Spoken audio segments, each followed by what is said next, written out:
Hello 12th class. Today we are studying for the calculation of chargeable items and appropriation items. So chargeable items we know already that manager commission, interest on loan, rent to partners ये chargeable item होते हैं। And appropriation item कौन कौन से हैं? Interest on capital, reserve and interest on drawings, ये chargeable item है। हम यहाँ पर इनकी कैलकुलेशन समझेंगे वन बाई वन। सबसे पहले चार्जेबल आइटम है manager commission. How to calculate manager commission, interest on loan and rent to partners. Okay students, पहले हम चार्जेबल आइटम है, पहला आइटम है manager commission. So how to calculate manager commission? So there are two conditions for calculating manager commission. First condition is on profit before charging such commission. यानी पहली condition में manager commission कैसे calculate होगा, यानी कि उस profit पे calculate करना है जिसमें से ये कमीशन चार्ज नहीं हुआ है, यानी बिफोर चार्जिंग वाले प्रॉफिट पे कमीशन की कैलकुलेशन करनी है। तो ऐसे केस में मैनेजर कमीशन के लिए कौन सा फॉर्मूला यूज करेंगे? Manager commission equal to profit into rate upon 100। ये है बिफोर चार्जिंग। तो आप यहाँ पे ये वाली कंडीशन ध्यान रखेंगे, बिफोर चार्जिंग। बिफोर चार्जिंग के केस में क्या होता है मैनेजर कमीशन के लिए, ये प्रॉफिट पे कैलकुलेट किया जाता है। सबसे पहले ये जान लेना और प्रॉफिट का रेट अपॉन 100 कर देना है। ओके, सेकंड केस बनता है on profit after charging such commission, यानी कि यहाँ पे कंडीशन चेंज हो गई है, ये हो गई है आफ्टर चार्जिंग, यानी ऐसे प्रॉफिट पे कैलकुलेट करना है जिसमें से कमीशन माइनस हो गया हो। ऐसे केस में हम मैनेजर कमीशन कैसे कैलकुलेट करते हैं आफ्टर चार्जिंग के केस में? Manager commission equal to profit, profit तो चाहिए, into rate upon 100 plus rate, यानी कि इस रेट को नीचे ऐड कर दिया जाता है। किस केस में ऐड कर देंगे? आफ्टर चार्जिंग के केस में। ओके, तो ये दो कंडीशन होती है मैनेजर कमीशन की। बिफोर चार्जिंग के केस में सिंपली मल्टीपल होता है profit into rate upon 100, and after charging के केस में क्या करना होगा? Now student, second chargeable item is interest on partners loan. How to calculate interest on partners loan?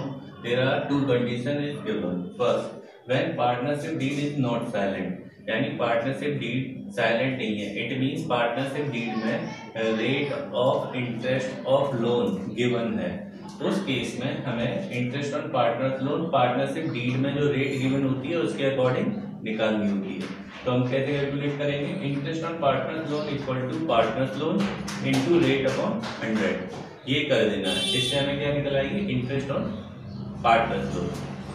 Second condition है when partnership deed is silent, यानी कि partnership deed silent है और उसमें इंटरेस्ट ऑन कैपिटल मेंशन नहीं है कि किस रेट से उन्हें इंटरेस्ट गिवन होगी। इस केस में इंटरेस्ट ऑन पार्टनर्स लोन कैसे निकलेगा? Interest on partners loan equal to partners loan into 6 upon 100। ये 6 अपॉन 100 पार्टनरशिप एक्ट के पार्टनरशिप डीड में ऑलरेडी गिवन होता है। अगर पार्टनरशिप डीड साइलेंट होती है तो पार्टनर के लोन पर उसे 6% की इंटरेस्ट अलाउड होती है। इसे हम प्रीवियस वीडियोस में डिस्कस कर चुके हैं। Okay, now third chargeable item है रेंट टू पार्टनर्स। इसे इजीली कैलकुलेट कर लेंगे। जैसे कि रेंट दिया है, मंथली रेंट गिवन है, तो उसमें 12 का मल्टीपल करेंगे और एनुअल रेंट निकल आएगा। ये भी आपका रेंट कैलकुलेट करने का तरीका हो जाएगा। नेक्स्ट है कि ये जो जितने भी चार्जेबल आइटम है, चार्जेबल आइटम कहाँ आते हैं? प्रॉफिट एंड लॉस अकाउंट में। तो ये थे चार्जेबल आइटम की कैलकुलेशन। अब हम करेंगे एप्रोप्रिएशन आइटम की कैलकुलेशन, सीखेंगे कि इन्हें कैसे कैलकुलेट किया जाए। अब next topic is calculation of appropriation item. Appropriation item में सबसे पहले हम इंटरेस्ट ऑन कैपिटल की कैलकुलेशन करने वाले हैं कि how to calculate interest on capital. Interest on capital calculation करने से पहले उसकी कुछ कंडीशन हैं, उन कंडीशंस को हमें जान लेना बहुत जरूरी है।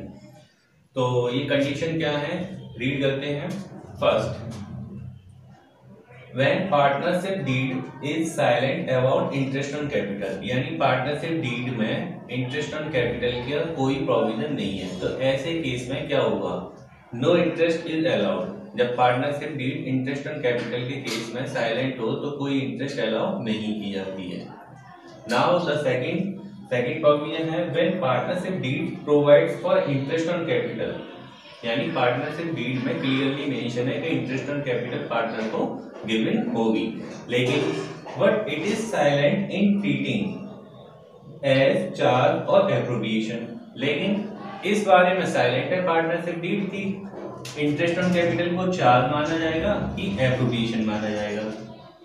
सो क्या करें, ऐसे केस में जो प्रोविजन एप्लीकेबल होता है वो होता है इन केस ऑफ साइलेंट, अगर पार्टनरशिप डीड साइलेंट है अबाउट द चार्ज और appropriation, interest on capital treated as appropriation की तरह ट्रीट करेंगे। और ये बात हम पहले जान चुके हैं कि चार्ज क्या होता है, एप्रोप्रिएशन क्या होता है। ओके, नाउ अगर फर्म को, अब इसमें भी तीन कंडीशन है, क्या, in case of loss means firm को प्रॉफिट नहीं हुआ है, लॉस हुआ है, तो क्या इंटरेस्ट अलाउ करेंगे? No interest will be allowed. यानी अगर फर्म को लॉस है और इंटरेस्ट ऑन कैपिटल को एप्रोप्रिएशन माना जा रहा है तो क्या होगा, इंटरेस्ट ऑन कैपिटल को गिवन नहीं किया जाएगा। Okay, so the interest on capital will be allowed. Second case, when profit before interest is equal to or more than the interest, यानी कि मीन्स है कि जो इंटरेस्ट की अमाउंट है वो उससे प्रॉफिट ज्यादा है। यानी सपोज दैट प्रॉफिट है 20,000 का और इंटरेस्ट है 10,000 की, तो ये सेकंड कंडीशन है। सेकंड कंडीशन यही बोलती है when profit before interest is equal, या तो इसके इक्वल हो जाए, सपोज या तो ये 20,000 हो जाए, प्रॉफिट इतना है, इंटरेस्ट इतना है, फर्स्ट कंडीशन, इक्वल और मोर देन द इंटरेस्ट, या ये इंटरेस्ट से ज्यादा हो जाए, लो प्रॉफिट आपका इंटरेस्ट से ज्यादा हो जाएगा, तब क्या करेंगे, ऐसे केस में full interest will be allowed. ऐसे केस में full interest allowed when profit before interest is less than interest. इसका मतलब ये है कि आपका जो प्रॉफिट है वो सपोज 20,000 है और आपकी इंटरेस्ट है 30,000, ये आपकी थर्ड कंडीशन है। थर्ड कंडीशन में आप देखेंगे यहाँ पर इंटरेस्ट ज्यादा है, interest more than amount from profit. ऐसे केस में क्या करेंगे, देन प्रोविजन है interest will be allowed up to the amount of profit, यानी इंटरेस्ट तो गिवन करेंगे लेकिन प्रॉफिट की अमाउंट तक। यानी ऐसे केस में इंटरेस्ट बनती कितनी है 30,000 और प्रॉफिट कितना हुआ है 20,000, तब हम क्या करेंगे 30,000 की इंटरेस्ट गिवन नहीं करेंगे, हम कितने रुपए की इंटरेस्ट गिवन करेंगे 20,000 की, और इस 20,000 को इनके कैपिटल रेशियो में डिस्ट्रीब्यूट कर देंगे, कैपिटल रेशियो में या इंटरेस्ट के रेशियो में, इन दो रेशियो में हम इसको डिस्ट्रीब्यूट कर देंगे। तो ये था प्रोविजन इंटरेस्ट ऑन कैपिटल का। इंटरेस्ट ऑन कैपिटल का थर्ड प्रोविजन है व्हेन पार्टनरशिप डीड प्रोवाइड्स, यानी partnership deed interest on capital को प्रोवाइड कर रही है for treating interest and charge, और साथ में ये भी बता रही है पार्टनरशिप डीड कि इंटरेस्ट ऑन कैपिटल चार्ज माना जाएगा। ऐसे केस में क्या करेंगे, full interest will be allowed whether there is loss. ऐसे केस में इंटरेस्ट फुल प्रोवाइड की जाएगी। सपोज दैट फर्म को 10,000 रुपीज का प्रॉफिट है और इंटरेस्ट बनती है 30,000, ये इंटरेस्ट है।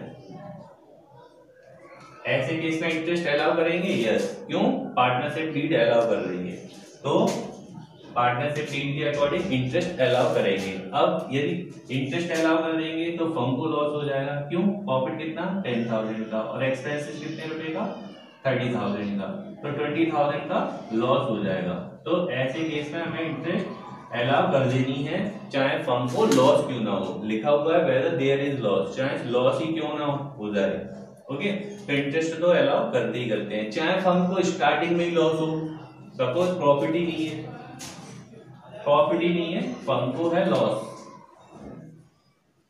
20,000 का, सपोज फर्म को 20,000 रुपीज का लॉस है और ऐसे केस में भी इंटरेस्ट अलाउ करनी है, yes, interest on capital allow करनी है, तब लॉस बढ़ के कितना हो जाएगा 50,000। ओके, तो ये थे इंटरेस्ट ऑन कैपिटल के provision. And the last thing is एक नोट दिया हुआ है क्या, interest on capital is always calculated on opening capital, यानी कि जो इंटरेस्ट ऑन कैपिटल कैलकुलेट की जाती है हमेशा और हमेशा ओपनिंग कैपिटल पे कैलकुलेट करते हैं। जब क्वेश्चन में ओपनिंग कैपिटल गिवन नहीं है देन क्या करेंगे, ओपनिंग कैपिटल को फाइंड आउट किया जाता है, फिर इंटरेस्ट ऑन कैपिटल को कैलकुलेट किया जाता है। तो now the formula of interest on capital, interest on capital को कैसे फाइंड आउट किया जाता है, तो interest on capital equal to opening capital into rate upon 100 into months upon 12, यानी कि सबसे पहले ओपनिंग कैपिटल यहाँ पे यूज की जाएगी, उसके बाद रेट यानी इंटरेस्ट की रेट क्या है उसका यूज करना है, और कितने मंथ की इंटरेस्ट कैलकुलेट करनी है वो मंथ ऊपर रखेंगे और टोटल मंथ्स को नीचे रखेंगे। तो ये फॉर्मूला है interest on capital equal to opening capital into rate upon 100 into months upon 12. Now we solve an example related to interest on capital. Example is A and B are partners in a firm. Their capitals as 1st April 2013 rupees 2,50,000 and 1,50,000 respectively. They shared profits equally. Interest on capital is allowed at 8% per annum. Calculate interest on capital for both the partners for the year ending 31st March 2014.